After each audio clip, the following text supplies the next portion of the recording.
Hi hello नमस्कार, कसे आहात सगळे. मी श्रद्धा स्वागत करते पुन्हा एकदा तुमचं नवीन ब्लॉगमध्ये.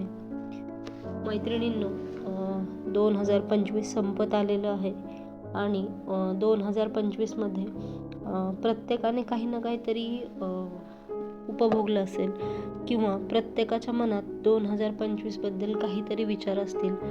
आता हे वर्ष ऑलमोस्ट संपत आलेलं आहे, तर म्हटलं थोडं 2025मध्ये मागे वळून पाहताना आपण काय काय शिकलो किंवा या वर्षात आपल्याबरोबर काय काय घडून गेलं थोडंसं तुमच्याशी शेअर करूया.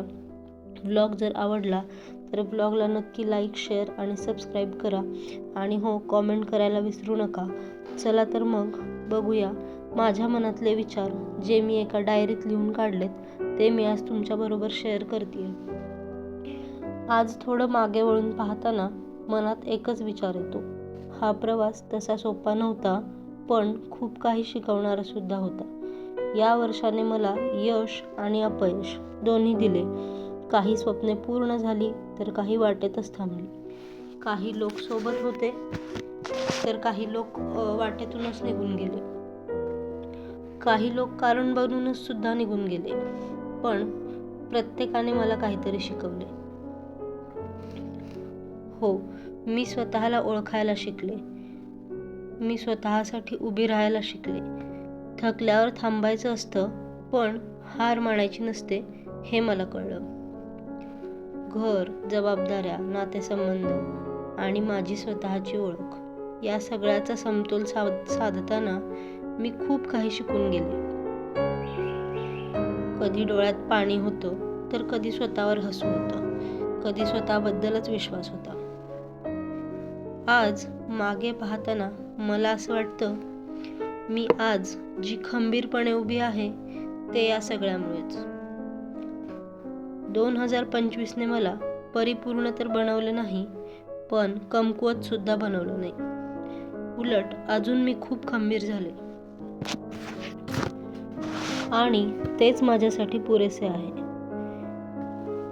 नवीन वर्षात मी पुन्हा तयार आहे नवीन स्वप्ने बघायला आणि सगळ्यात मोठं म्हणजे या वर्षाने मला शिकवले की गृहिणी असणे म्हणजे कमीपणा नाही, ती एक ताकद आहे.